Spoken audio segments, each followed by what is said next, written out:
Om Swastiastu. Selamat berjumpa kembali sahabat dalam Dharma, khususnya pecinta YouTube channel Puspa Harum Jaya. Pada kesempatan ini, mari kita bersama-sama membahas tentang canang. Mengapa canang? Canang adalah sarana yang kita gunakan sehari-hari. Banyak di kalangan kita yang setiap hari mempersembahkan canang terhadap Ide Sang Hyang Widi Wasa. Ya. Canang itu merupakan dasar persembahan. Semua Banten pasti berisi canang. Ada yang berisi canang sari, canang genten, ada canang burat wangi, lenge wangi, ada yang menyebut canang gantal, canang pengeras. Pada kesempatan kali ini saya membahas dulu tentang canang genten dan canang sari. Apa unsur-unsur daripada canang yang akan kita buat? Secara rinci tidak jauh dari apa yang dijelaskan dalam Bhagavad Gita bab 9 sloka 26. Patram puspam palam doyam yume bhaktya prayasjati tad asnami bhaktya upahita asnami prayata atmana. Barang siapa yang mempersembahkan selembar daun, setangkai bunga, sebiji buah-buahan, seberkas sinar seperti air, akan diterima sebagai bhakta yang suci. Demikian sabda Sri Krishna. Unsur-unsur itulah yang kemudian dirangkai menjadi sebuah canang yang secara umum kita lihat dalam kehidupan masyarakat Hindu.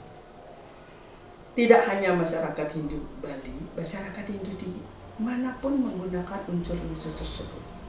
Tetapi penampilan seninya mungkin sedikit berbeda, akan tetapi tidak mengurangi maknanya. Untuk membuat sebuah canang, di sini unsur patramnya daun. Di sini saya menggunakan daun kelapa yang masih putih, yang disebut janur, kami bentuk dalam sebuah cepir. Ada juga yang dibentuk menjadi sebuah canang cucuk gua. Di sini saya juga membuat dalam alas daun. Baik. Alasnya tentu tidak ada yang sulit untuk dibuat. Namun demikian, di sini saya beri daun ini, di atasnya diisi juga daun pelawo masing-masing. Ya, daun pelawo. Di atas daun pelawo kemudian diisi porosan.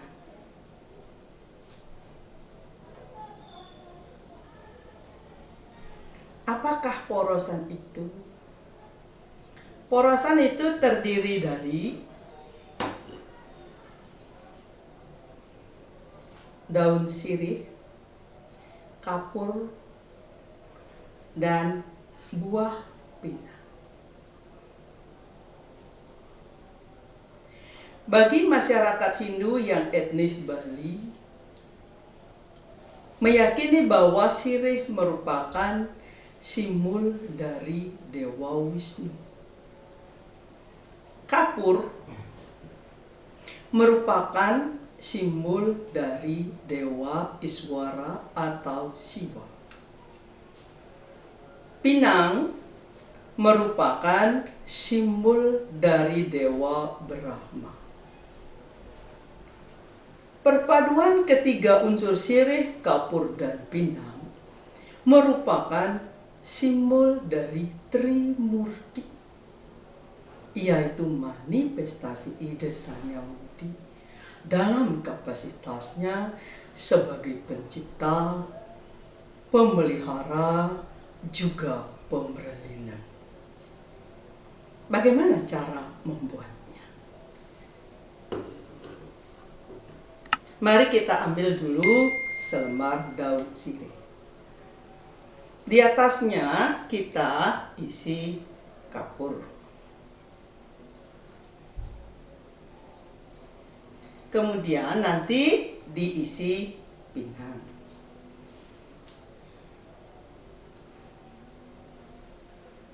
Ya, kita iris dulu ya.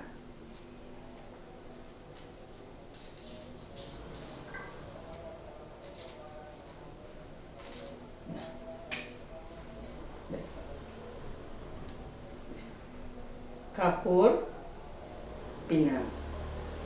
Irisan ini kemudian dilipat.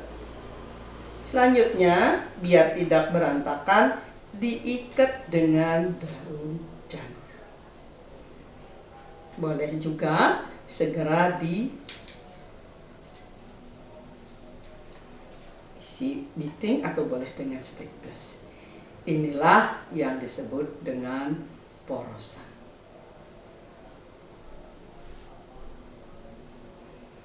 Ya, kelihatannya sederhana, tetapi nilai filosofisnya telah mewakili Sang Hyang Widi dalam manifestasinya sebagai Trimurti. Saudaraku dalam Dharma, bagi umat Hindu yang dari Tanah Toraja juga mempersembahkan sirih, kapur, pinang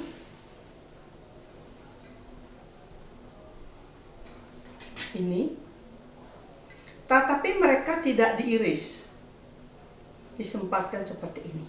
Tempatnya bukan juga dari lepek atau piring, tetapi ditempatkan di sebuah anyaman lidi bambu. Di atas anyaman lidi bambu itu nanti diisi daun bere, baru diisi sirih, kapur, pinang. Upacara apapun yang akan dilaksanakan oleh mereka, maka diawali dengan mempersembahkan sirih, kapur, pinang yang disebut dengan upacara kapura pangan.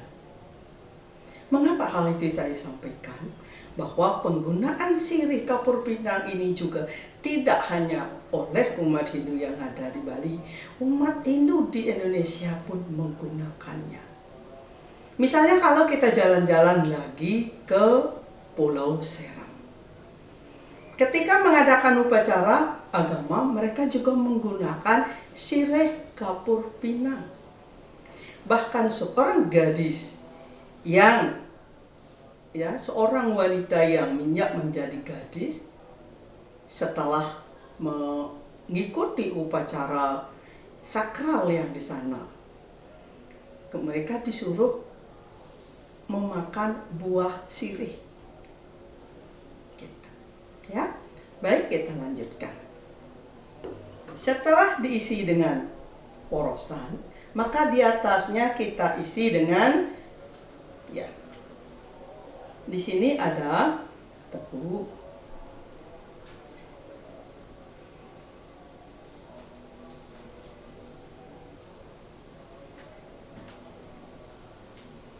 kemudian juga diisi pisang sebagai wakil daripada buah.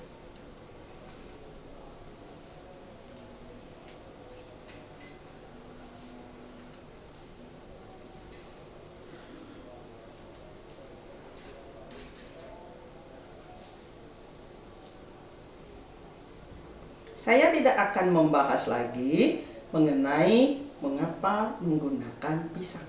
karena sudah saya persembahkan pada pertemuan-pertemuan kita yang lalu. Sudah diisi unsur-unsur tersebut, kemudian baru diisi yang disebut dengan urasari. Urasari itu boleh bermacam-macam. Boleh seperti ini, atau kita buat yang ya sedikit sederhana seperti ini. Ya. Ya. Ya. Kira-kira ini 10 cm, 20 cm ya. Kemudian di sininya kita iris sedikit. Ya, sudah. Dari sini kita iris juga sedikit.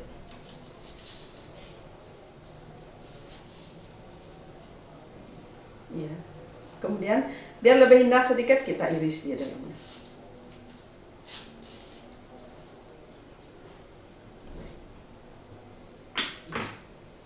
Boleh kita ambil 3 lembar, kita jahit dulu.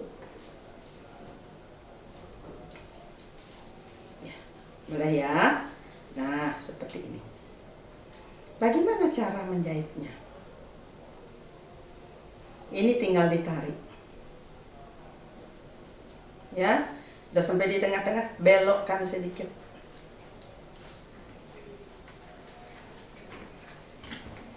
Boleh di staples, boleh disematin. Sama seperti tadi, tarik, belokkan sedikit.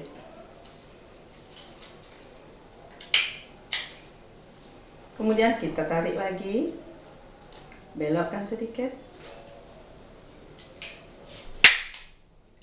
Tarik lagi, belokkan sedikit. Kita tarik lagi, ingat lurus saja, belokkan sedikit. Ya. Kemudian, maaf ini lepas atasnya ya, kita belokkan sedikit. Oh, rupanya habis. Ya, oke, saya lanjutkan dengan semat, nggak apa-apa ya. Oke.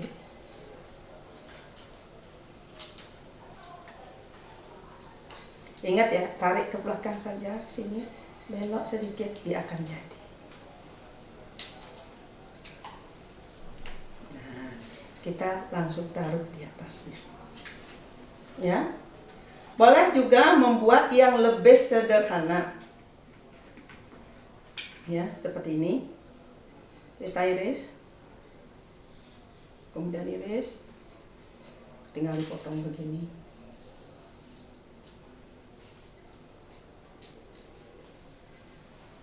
Ke belakang, ke depan.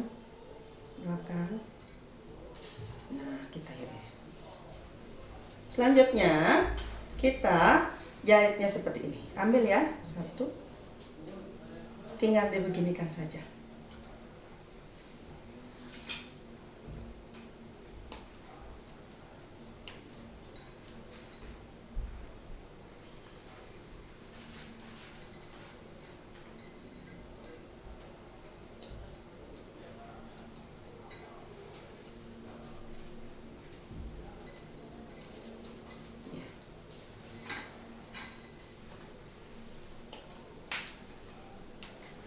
Ya, kita sudah menyelesaikannya. Ya, sudah semuanya diisi. Daun pelawo, porosan, juga urasan. Di atasnya kita isi kembang. Kita tata sesuai dengan seni masing-masing dan keadaan kembang di daerah masing-masing.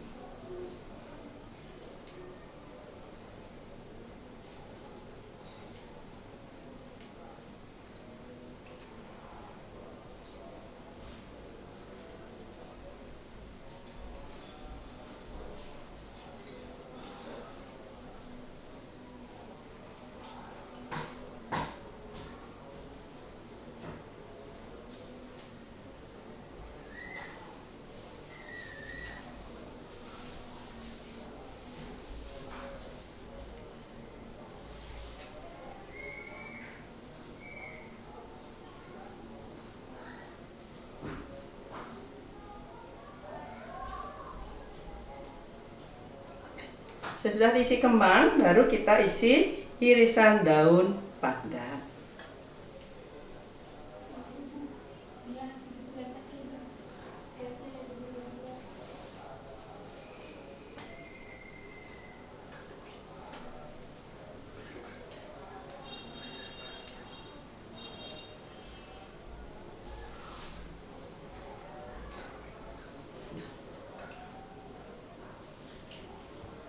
Ya, baiklah, saudaraku dalam Dharma yang sangat saya banggakan, yang sangat saya cintai. Saat ini kita telah memiliki 4 atau 5 buah canang. Ada yang alasnya adalah daun pisang. Ada juga yang alasnya janur, yang ini disebut sebagai canang cucuk gagak. Runcing-runcingnya disebut dengan moncongnya gagak, disebut dengan cucuk gagak. Ada juga yang ditempatkan dalam sebuah ceper seperti ini. Hakikatnya canang ini semua sama, disebut dengan canang genten. Genten itu artinya suci. Canang ini menyucikan bersama. Nah, kenapa saya tadi katakan bahwa kita membuat canang sari atau canang genten? Sari itu biasanya diisi sesari. Hasil karyanya dipersembahkan di situ. Nah, ini bisa ditaruh seperti ini. Ini disebut dengan canang sari. Sesari ini juga bisa ditempatkan dalam canang-canang yang lain. Sama. Kalau canang genteng tidak berisi uang, kalau canang sari itu berisi uang. Ini juga bisa disebut dengan canang merako, karena ada buah-buahannya. Terkadang ada yang mengisinya dengan pisang dan beras. Saudaraku dalam Dharma, ada juga yang membuat canang isak, di mana janur itu dibentuk seperti ini. Tentunya tidak harus, tetapi bisa dibuat seindah mungkin. Seperti setiap orang menghias, menata dirinya seindah mungkin, sehingga tampak cantik, indah, dan rapi.